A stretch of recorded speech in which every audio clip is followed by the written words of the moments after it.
Are you ready, Ninja Babe? Ready to face your fears, to ignite your passions and break through your limitations? Are you ready to get out of your comfort zone and go after your dreams with unstoppable force? It's happening here on the Ninjababes podcast, the place where women spill it all about self-confidence, courage, and body image. This is where we show our strength. This is the sisterhood where girls gather to empower themselves and each other. Get ready to get rocked, because this is where you come to be encouraged and be transformed in order to live out your full potential. Be proud of yourself, Ninja Babe. Now let's get after it.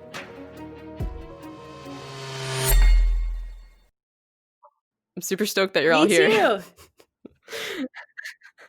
And I was telling both of you individually that I'm really excited that you specifically are both here because you're friends, and I love friends, and now we're all friends. How long have you actually been friends? Since college, right? So like 16 years. Okay, we've been friends, I think, since 2003. So good. The friendship. You know, we're all in quarantine, but besides that, I feel like for all of us, even before anything with COVID happened, we all had a lot of stuff going on. A lot of like really big transitional things. A lot of it was centered around injury, which happens and we've all been dealing with in our own personal ways. So I guess one big thing I've been wondering is like, how are you going after your own transition, coming back from whether it's shoulder and neck stuff or traumatic brain injury? For me, my shoulder dislocation. Whoever wants to go first, how have you been working towards getting back to where you want to be, or your new goal of where you want to be? Like, what is that transition period and this new goals, new path? How has that been looking for you? I'll go. I just was talking to someone about this the other day, so I'll just make that a continuation. So recently, like last week, I actually thought I had COVID. I was just miserable sick, and I had to stay quarantined for my kids for like from Monday until Saturday. So almost a week. I just had to like stare at everybody through a door. But it was during that week where I sat there. I was so sick. Like I didn't even want to watch Netflix. I literally just laid there, prayed a ton, and was, talking to God about it. But also I was like, okay, well, this is, I think, the perfect time for me to actually really just reset everything. Like I want to reset how I eat, how like getting healthy and strong again. Like I don't want to say that I'm training again. I can't handle that emotionally if I'm real, but I want to get out there and start doing stuff and challenging myself and maybe growing to have a goal. My still number one goal is to be healthy. But quarantine wasn't very different for me, because when I had my brain injury, like I couldn't travel. It was really hard to hang out with a lot of people because I was so sick all the time. So it wasn't a huge transition. It was actually more peaceful for me when I was like, everybody else is the same. Nobody can go anywhere either. I feel so much better. But you don't want other people to be sad either. So being sick this last week really kind of did it. And I'm going to just, start heading in a different direction. I don't know what that looks like yet, but I want to listen to my body first, because I have a tendency to go really hard right away and forget the fact that I've been dormant for, half a year. And I don't want to injure myself with something else besides a TBI, like tearing my shoulder or doing something to a hamstring. I want to be smart, and that's hard for me. But Jessie's really good when I share stuff with her. She's like, "Are you being safe?" And I'm like, "Okay, Jess, you're wise." I've just been there too many times. The big thing for me was learning to rephrase that, because we all do love going hard, and that's so celebrated in our world and our culture. And so I have to phrase it as like, are you disciplined enough to rest when that's the thing that's best for you? Because, most people aren't disciplined enough to rest, and they go hard all the time because they're just doing it compulsively. But maybe they're not, but that's what I would be doing. So when I phrase it that way, it makes it a lot easier for me to take the time off and do the smarter thing. But yeah, it's been kind of the same for me too. I was going to have to take this rest time regardless. I was expecting to be spending about 2 months at home recovering. So the only thing that's really changed from what I was expecting is that I don't go to the grocery store. Actually, that's about it. That's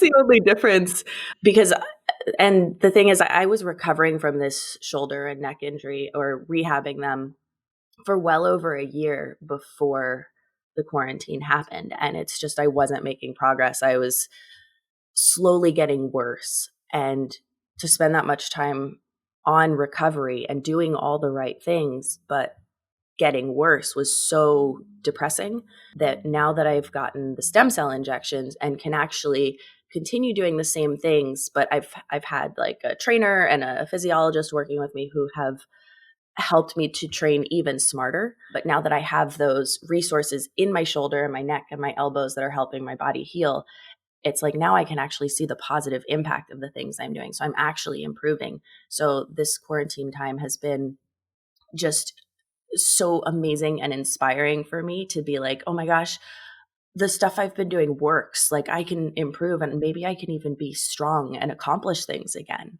So it's just, even though I'm at home and not getting out and doing specifically exciting things, the little things that I've been doing at home mean so much to me. Yeah, I think that's really important and so powerful. And both of you are saying like listening to your body and like listening to what do you need in this time. And I think for me too, quarantine has been like a weird, bittersweet blessing in a way. Like I don't want people to be dying. I don't want people to be sick. I don't want all that bad stuff happening. But for me personally in my own life, I was like talking to production for A&W being like, are you sure you can't put me in the last region? Because I'm still recovering from surgery. And they were like, no, we can't. And so then to have everything postponed, it was like this weird relief of, oh, wow, I don't have to rush anything and I can just focus on where I'm at in training and recovery. And so I've learned from you ladies, especially. I remember talking to Jessie on the phone after I had dislocated my shoulder, and you were like, "So you're gonna get the surgery, blah blah blah." And I was like, I don't know if I want the surgery." But like, how could I have? I wouldn't have been able to move forward if I hadn't gotten it. And like, even my surgeon, who works with a lot of athletes, was like, "You don't have to get the surgery, and you can go on being a normal human. But if you want to go back to being a ninja, you need the surgery." And so, just like having other people's wisdom and advice and like people who have been through a lot of different injuries and come out and like recovered well and been stronger than before is so encouraging to me. So I appreciate both of you so much and just like the wisdom that you share and just like your experience, like you make the best of it and it comes out better and it's crazy. So Oh, we love you too, Cara. I love what Jessie said about I echo that. I love what Jessie said about how you talk to yourself though, because I think it's so important. And even building that too as an athlete is part of your training and being able to have that discipline. Like that's such an act of love for me, discipline in terms of like honoring my body and just even honoring like how I'm created. But, I do think it's important. And I just wanted to echo that because I don't know if that's ever highlighted enough is how we oh yeah. talk to ourselves as an athlete and loving our bodies well enough to say, Mhm. I should stop right now. Oh yeah. I'll have And that's another hard, time. right? And I feel like I've heard, not just from you both, but other athletes too who've had that realization of like now is my time that I need to rest and I need to take care of myself and I need to learn how to heal. And that's hard to swallow that and to like do that well. But when you do, it makes such a huge difference not only in your recovery but in your mental health and like how you feel about yourself and just feeling more like complete as a human, like as an athlete. I've Um, I've what other definitely ways? found that Yeah, go for it. that my body has like a designated amount that it needs to rest and recover, and it will give me like these little tiny hints that if I pay really close attention, then I can moderate and improve at my fastest rate. And if I choose to be stubborn and ignore them, then they build up so that the signs become stronger and stronger until it's like, hey, by the way, your leg is broken, do you want to rest now? And if my answer is no, I'm doing a million bazillion pull-ups right now, we can go to the doctor later. Cool. My body will give me a stronger sign and rip my shoulder out and be like, are you going to rest now? And yes, those are slight dramatizations, but they're only slight. Like Yeah. I've kind of been there before. So I try really hard to actually listen to the subtle signs because it's like if you're disciplined enough to do that, you get to have like a rest day once a week instead of having a rest 6 months while you recover from 2 surgeries. So it's like, wow, that's if you're choosing between those two things and accepting that like nature says your body needs this much time to recover. If you can accept that, then it's like, oh, wow, I get to choose which one of those I want. Possibly. There's accidents, of course, but a lot of accidents happen because your body's exhausted from overtraining, and that's when you're not able to adapt as quickly to a fall. So, what are you looking forward to? What is on your horizons? Getting healthy. Yeah, I'm Yeah. right there with you. Yeah. I My tested myself on pull-ups the other day, and I Same. got to 12, and I was excited Awesome. about that. I was like, That's amazing. I didn't know I could still do that many. Yeah. That's great. Yes. That's awesome. And my son was teasing me. He's like, Yeah. oh, that's all you can do? Oh. And I was You were like, like- Charlie. And he's like, I'm just kidding, Mom. It's Yeah. so good for a first time in a long time. I just tested, my first week was last week, and I got 8. But the thing that's interesting, because I've been like zooming in closer on my back Mhm. to make sure that I'm engaging all the right muscles, and my right scapula still doesn't know how to stabilize properly. And so I do this thing, and I've always done it, where instead of pulling like this, Yeah. I rock back and then pull forward. And so most of my pull-ups, I'm doing them on like a cable pull-down machine with only like 50 or 60 pounds, so that I can focus really hard on engaging the right muscles, because then when I'm engaging all the right muscles, I should be able to increase my maximum number when everything's working. So now that I have time, I'm trying to take it slow and be really smart. Yeah, I'm doing the same thing. I mean, I think my max right now is 15, but usually it's in like the 13, 14, 15 range. But it's the same thing. Like I keep videoing myself trying to make sure I'm doing everything like really properly and not rushing anything, doing a lot of like slow eccentric. But yeah, I'm in the same place of just like really trying to make sure I'm doing everything in such a way that's going to set me up for success in the future and not like worrying about big numbers now. But yeah. Yeah. It's hard because big numbers are so exciting that you want to push yourself there, because it's such a rush. Like the endorphin rush is amplified. Yeah. But again, it's that discipline thing of, are you disciplined enough to go slow and do it the right way so that you can build up and get bigger numbers long term? Jess, I like what you said about doing a modified exercise that still engages the muscles. I think that's important to point out. I know that when I learned to do pull-ups, best for me is I learned from you, and it's just like being able to have something else engage if you can't do a traditional pull-up right now is like take the time to search out a modified exercise, like challenge yourself in that moment to learn your body more. Oh, for sure. Oh, just a sec. It's summer. Warmer months are here. Do you have a refreshing drink to keep you hydrated during your workouts? Blending up some Propello Life amino acids with ice before a workout is the perfect way to hydrate. It's what I've been doing in these warmer days, and I love it. It's the best way to fuel up before getting into a sweaty summer workout. Then after I've worked hard and need to refuel for optimal gains, I drink Propello Life protein. It's non-GMO, tastes great in chocolate or vanilla, and its whey is from grass-fed cows with no additives or chemicals. I know I'm getting great nutrition and refueling the way that my body needs. Ninjababes, Propello Life has the drinks for you. And best of all, you can use code Ninjababes, all caps, for 10% off your order, free shipping, and it's a way to support the Ninjababes podcast. So go ahead and see all the whey and vegan options for pre-workout, energy, amino acids, and protein at propellolife.com. The link is in the show notes. On one of your live streams lately, a couple of weeks ago, I was watching, and somebody was like, how do you stay motivated for work, or whatever the question was? They're like, don't you hate work or something? And you're like, yeah, but work is everything I love. What are you talking about? Yeah. It is. It's everything I ever wanted. I just want to train and get better at things all the time. Your work should be what you love. I think people are missing out. Yeah. If it's not. Yeah. I mean, I agree. That can be hard to find. Like, it can be really challenging. It's kind of like an investment that you put in early, but not everyone knows what their passion is.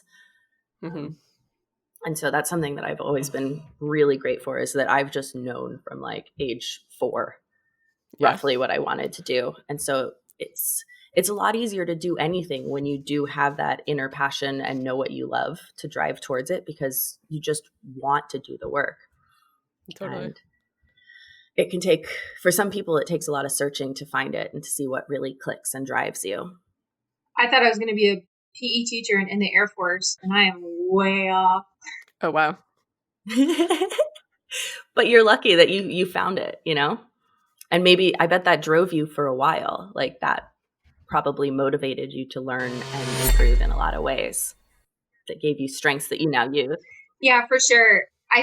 Something I really try to stick to now, because I know what it's like to do something that maybe you love it, but it's not where you're supposed to be, and sacrifice is required, and it's hard financially, and I think it can be hard on relationships, but ultimately, like where I'm at now, being able to essentially, like, I'm a stay-at-home, but I work full-time and I get to do what I love. There's a lot of sacrifice required, but this is like the best time in my life with my kids, and I just wouldn't trade it, not for money or a higher position. It's joyful. So, but there's a lot of sacrifice in it, and people just have to be willing to do that.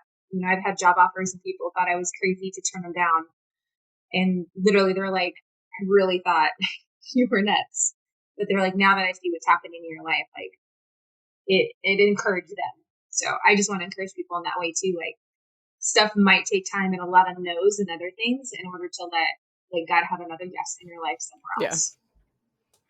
Totally agree. Man, what did I want to be when I was 4? I think a Care Bear. So. I wanted to be a Dalmatian. Yes. Did you really? I had a dog bowl because I was working on transitioning into a dog. Oh my God. Yes. I'm so glad. I was specifically a Dalmatian. I'd watched that movie and I was like, all right, if I'm going to be a dog, this sounds so odd coming from an adult, but like I picked out my collar and my dog bowl and I tested different dog foods. Oh, wow. Wait, does your mom have video of this? No. I mean, there's video of me with like Dalmatian face paint and stuff, but I tried this with a variety of different goals I had as far as like growing wings and becoming a mermaid and stuff. So it was a theory that I'd applied to a lot of different things. But it's, they say if you believe it, you can achieve it. And I took that to an extreme. If I believed hard enough, I could become a dog. I just thought that that's what you did. People's careers where I choose dog, I'm going for it. That's what I thought. Wait, so Jess, what kind of Dalmatian? Because I like 101 Dalmatians was my favorite movie when I was in second. I think it was second grade. Because first grade was The Little Mermaid. Maybe that's where mine came from too, the movie. I would have been younger than you watching that movie, but that is correct. That was my dream. Yeah. Isn't that funny? We get into Ninja World and we all forget we're like some of us 10 years apart, 15 years apart. It's all the same. 30, my mom. That's true. So funny. She always thinks that like everyone's just being nice to her. And I'm like, no, they love you because you're awesome. Like everyone loves hanging out with you. And she's like, no, I don't fit in here. They're just being nice. I'm like, no, you are like, she's the best. Jenny. I love Jenny. I love watching all her videos. Like, she was pushing a tire the other day over like these pyramids. And I'm like, gosh, I'm lazy. Like, I felt so encouraged by what she was doing. I was like, yeah, I want to get back out there. Like, it's legitimate inspiration. Totally. Yeah. She doesn't get it. And maybe that's one of her best qualities. Yeah. Her humility. She's so sweet. She is. Yeah. Do you want to tell us anything about Titan Games? Yeah, sure. That was such an adventure. I was... because I've been having this shoulder issue for at least 6 months. My elbows, the tendonitis had been getting worse for 2 years. The bulging discs in my neck had been progressively getting worse for 8 years, I think. And it was all adding up. Everything hurt all the time. I was doing everything I could to heal and like nothing was working. And so I kept scheduling this cell therapy to get some stem cells injected into my neck, my shoulder, both elbows, and kept having to push it back for work. And so I had pretty much locked down my date. I was going to do it all the day before Thanksgiving, right after Sasuke. And so it was scary to go compete in Japan knowing that I was so vulnerable. One of the doctors I saw told me that I needed shoulder surgery because my supraspinatus was hanging on by a thread. I'd seen 4 different doctors who all told me that I needed shoulder surgery. And one who said, no, everything's a partial tear and we can fix it with stem cells. So I had my date set. I actually still had a surgery scheduled. So that was scheduled for December 10th. So in case I went to Japan, competed, and ripped something completely in my shoulder, I was getting my MRI the day I got back so that I could be prepared. And like, if I'd torn it, then it was okay, then you have to get surgery. Luckily, it all went great. I didn't do any additional damage. It felt good. I was able to get as far on Sasuke as I had the previous time I competed. Was in the top couple guys on stage 3. So it was just like such an amazing like period to the end of the season to be like, okay, I can still do it. Now let me go fix my shoulder so I can start improving and making progress. So while I was in the doctor's office, like in the hospital gown, getting ready to have holes drilled in my hips to draw bone marrow, I got the call from Anthony Storm for Titan Games. And I was like, well, hold on a second. Like, I was about to get my shoulder fixed. Like, how soon is this? And it was 10 weeks away. And so it was like, because I was so vulnerable, my neck was just, because bulging discs, like, they're millimeters from touching the spinal cord. And so if it gets worse, I could start losing feeling in my fingers. And so that was really scary. It was like, I really need to get my neck fixed before I do anything more, especially something as new as Titan Games, because that's like super heavy lifting. Who knows what the challenges are going to be? It's really outside my comfort zone. What are we doing? Like, how much, because I'm super vulnerable. And do I have time to heal? Because most of those things, I knew I was going to need 8 weeks before I could start training hard again. And he was like, yeah, if you get all of that done, we're not comfortable taking that gamble of like planning on having you and then finding out that you're not going to be ready to compete. And I was like, okay, well, how much? Okay, the shoulder is going to take 8 weeks before I can train. Well, what about the elbows? Okay, yes, also 8 weeks. Okay, so I can't fix my shoulder. I can't fix my elbows. What about the neck? And they were like, well, you can probably start training full out at 4 weeks. And you can still do lower body training, even like jogging after a week. I was like, okay, I'm going to do that. And like, I was on the phone with Anthony talking about this in the doctor's office while the doctor's standing by being like, so what are we doing? And just calculating every single exercise, how long I'd have to wait, and being like, okay, the producers are comfortable taking that risk. Yeah. The doctor's willing to do that. So then when I hung up the phone with them, they drew the stem cells, they injected my neck, and they were like, hey, we actually have a little bit left. Do you want us to put it in your shoulder? We understand you're not going to actually give it the rest time it needs, so it probably won't do much, but I don't feel comfortable leaving your shoulder this vulnerable knowing what you're about to do. So probably won't do anything, but at least we know we tried, and it won't slow you down. So we did that. I got 2 baby injections in my shoulder, a bunch in my neck. And I was really good. I rested for a couple of days. I started slow, controlled range of motion and just started training in the healthiest way that I could, building up my lower body strength. Maggie helped me with some training.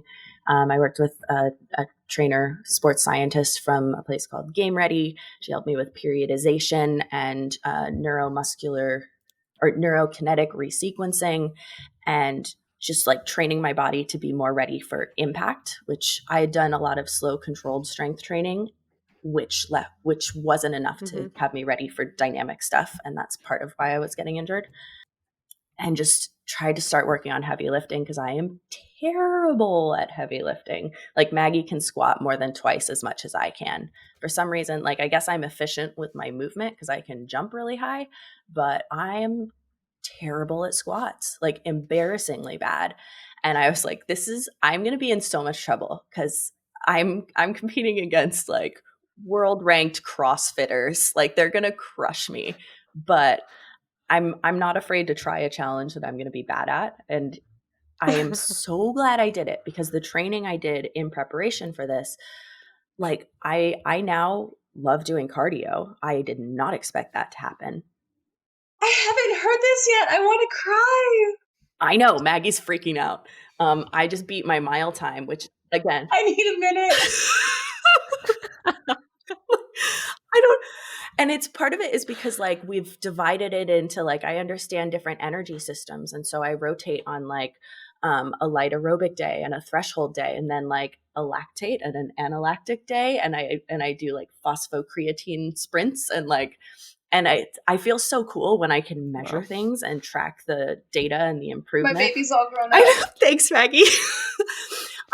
Because I've never in my life done any sport where there was any point in having more than 2.5 minutes of endurance. And that was one run at the end of the season for Ninja Warrior, 2.5. Everything else is like under a minute of like go really hard, usually 10 to 30 seconds, but occasionally a really long one at a minute. And then you can recover for a little while and go again. And so training anything over 4 to 5 minutes was just like completely outside of anything I'd done. And so that was something that I really needed help working on. And then also heavy lifting, which, you know, you can only improve so much in 10 weeks, but I tried to be as scientific about it as I could.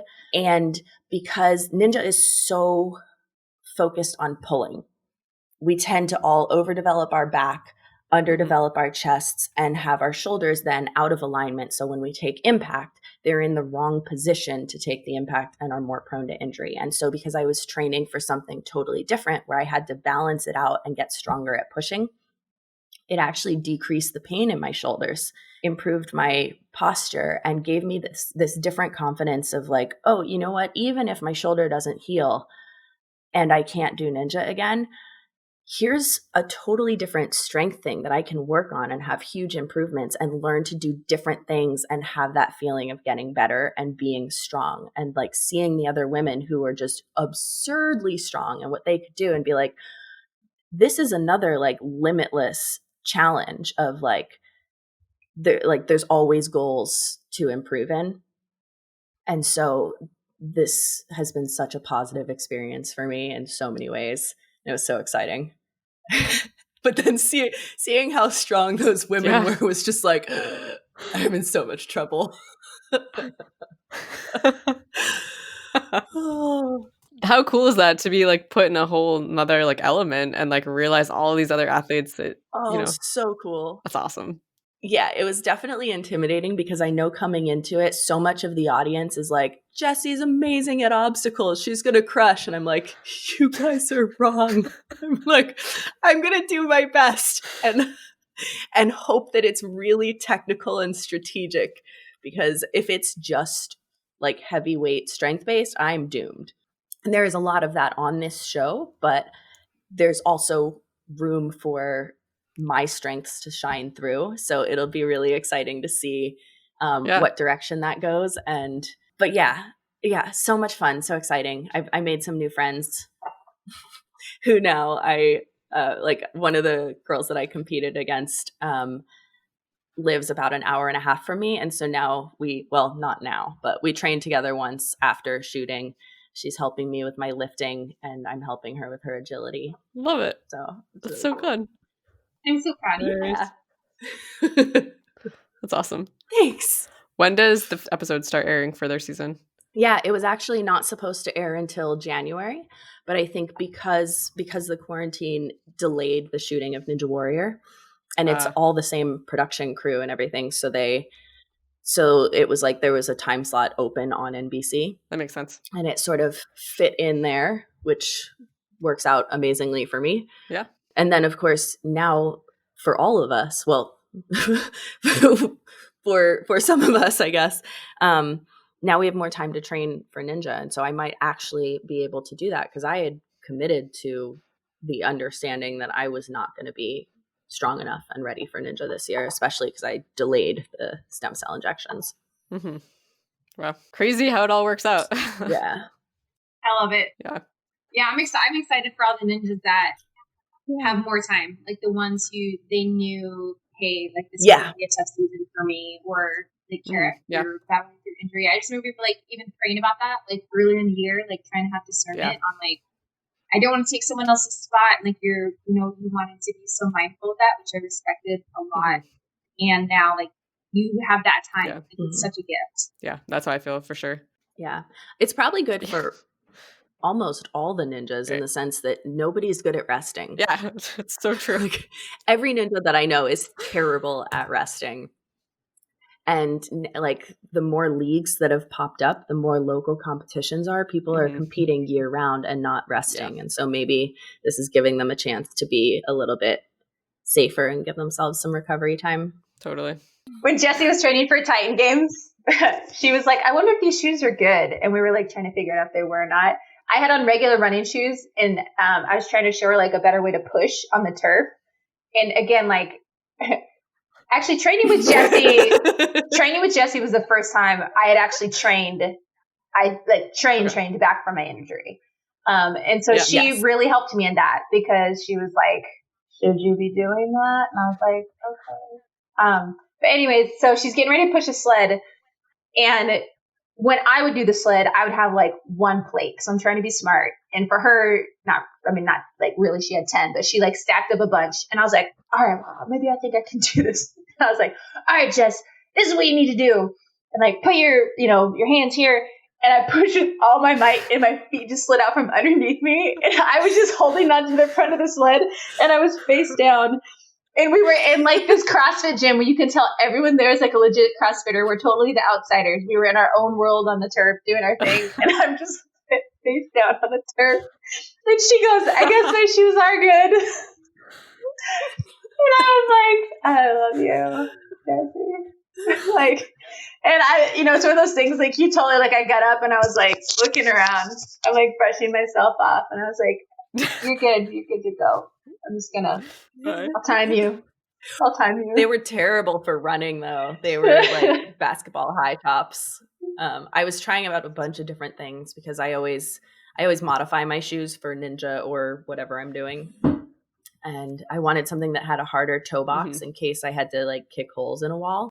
Yeah, I ended up not using them, but I still like them. But I don't know what to use them for, because they did give me blisters on the back of my ankles. So I think they have to be broken in more.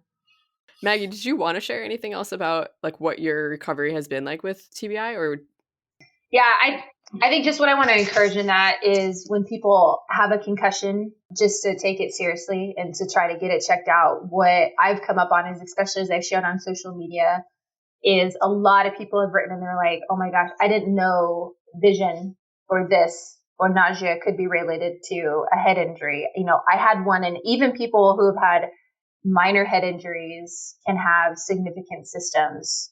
And keep in mind, like, we're talking about sports here, but the brain rehabilitation hospital that I did my recovery at as an outpatient, most of the people there are either like a car accident, a slip, a trip, a fall. Like, I'm actually an anomaly as an athlete there, like everyday people. So, and I know a lot of people will probably watch this that maybe are just fans of the show or they are athletes, but to really take it seriously and to take the recovery seriously, because I didn't at first. And I think it really hindered and hampered me being able to recover faster. Is I thought I was super person and I could do anything. And I kind of went back to life as normal, and all it did was end me back in the hospital. I ended up having to transition to head optometrist because, my vision, and even now being sick last week, when my body is depleted, my TBI symptoms pick back up. So while I've gotten over the flu for the most part, now I'm in TBI mode. And so, stuff can come back if we don't take care of our bodies, which I just started to not sleep very well because of the flu, which puts me in depletion mode, which means it's not a good time to push hard. I need to prioritize sleep. That's the number one thing for me with brain recovery is sleep, sleep, sleep.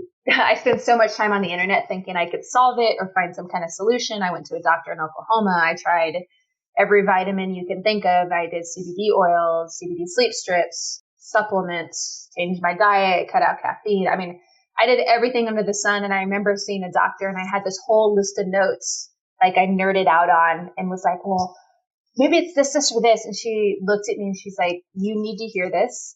It's a brain injury and it takes time. And I felt so defeated in that moment because I just thought I could fix it. Like, I was just so desperate to be out of how I was feeling because it was miserable. And then what I actually transitioned into that helped me a lot was I got a trauma therapist, which was really a healthy move. And she started to challenge me, like, what are your emotional goals? And I actually had never had anyone ask me that. I was like, what are my emotional goals? And just being able to try to have more of a balance as an athlete and as a mom. I mean, I'm kind of like 6 people in one, and that's not healthy. So, and that's why I'm not saying like I'm training right now. I just want to really focus on getting stronger and healthy. And I still have to prioritize my brain injury. The realization is it's probably a 2 to 3 year journey as I've met other survivors. It's a weird word to say, but as I've met them, I mean, people suffer years later. I'm just grateful that like I can feel my face again, and I can feel my lips and my tongue, and I have full feeling in my right side. There's a lot of that I just ignored and was like, oh, I'm good. But I wasn't. So it's so important to know your body. And it gave me a chance to learn my body more. I started to meditate. I do yoga sometimes, but I think what actually helped me a ton was I stretched every day regardless. I foam rolled every day. I hydrated a ton. And actually, thankfully, so I lost a lot of my taste buds. I lost my taste for sweets in its entirety. And it just like I ate just protein and like starches. That's just what my body wanted, which I'm like, I haven't fully developed my taste back for salads yet. And I miss salads because I really like salads. But I think that was my body trying to tell me what it needed just in that time too. So yeah, I really want to encourage people with injuries too.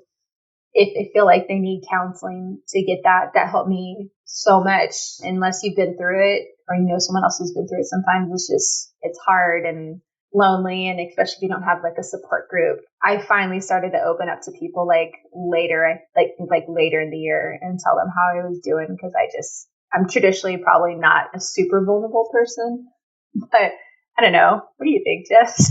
Yeah. Maybe ish. Certain people. Well, I commend you. I mean, that being just even hearing you explain that now, I really appreciate that. I appreciate everything you're saying so much because it's real. And there is so much like you get injured. It's not just your physical body recovering, it's your mental health as well. And it's like all that connection you had as being an athlete to what you could do. And now it's not there and you're dealing with all these symptoms. Like that is a lot. And I really commend you just for going after that and realizing you need the support, you need the help, you need, every avenue of support, whether physical, mental, emotional, all of it.